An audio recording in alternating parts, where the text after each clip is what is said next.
bonjour. Bonjour, Merci, Monsieur Martini, de nous rejoindre pour cette interview.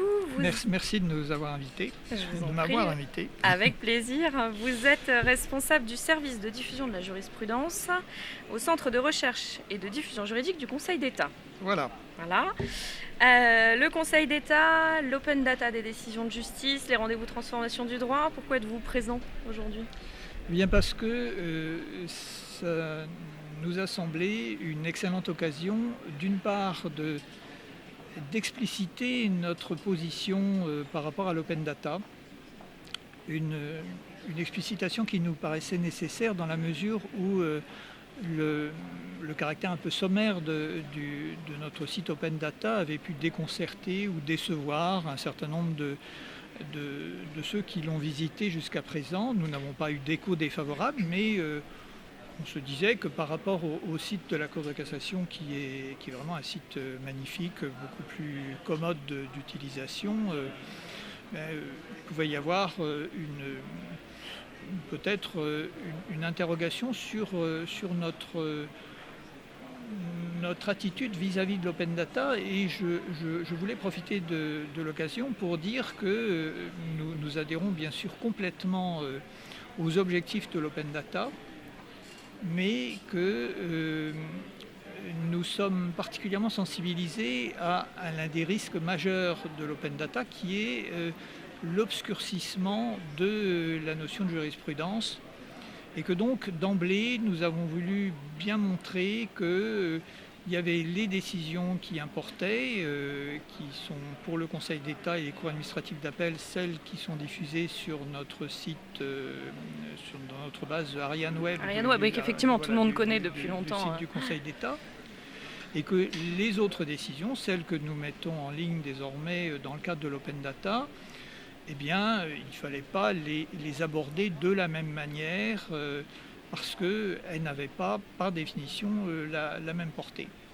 Donc deux messages finalement pour notre public aujourd'hui. Voilà, et puis bien sûr, je voulais profiter de l'occasion de dire quelles seraient les évolutions de ce site de l'open data, qui a été ouvert avec, des fonctionnalités tout à fait minimales et qui va évoluer, en particulier pour tenir compte de l'extension du mouvement de l'open data aux cours administratifs d'appel à partir du 1er avril en fait, et aux tribunaux administratifs à partir du 1er juillet.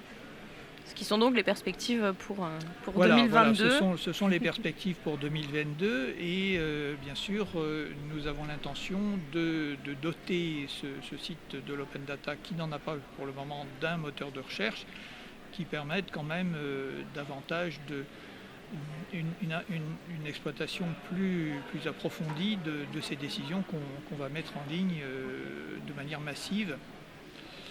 Et qui, pour les tribunaux administratifs, ne l'ont jamais été, en fait.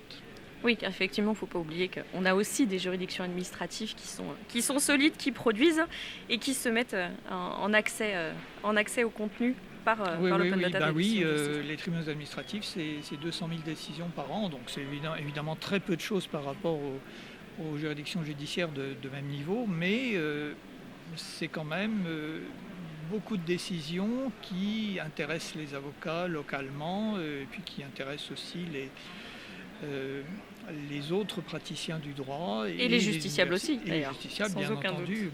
Et alors, si vous voulez, et là je crois qu'il faut le dire au titre de nos projets pour les années qui viennent, notre souci, c'est aussi de faire en sorte que cette masse considérable de décisions de justice qu'on n'avait jamais vues, dans une telle quantité jusqu'à présent, soit présentée de telle manière qu'elle soit vraiment exploitable par les bénéficiaires de l'open data.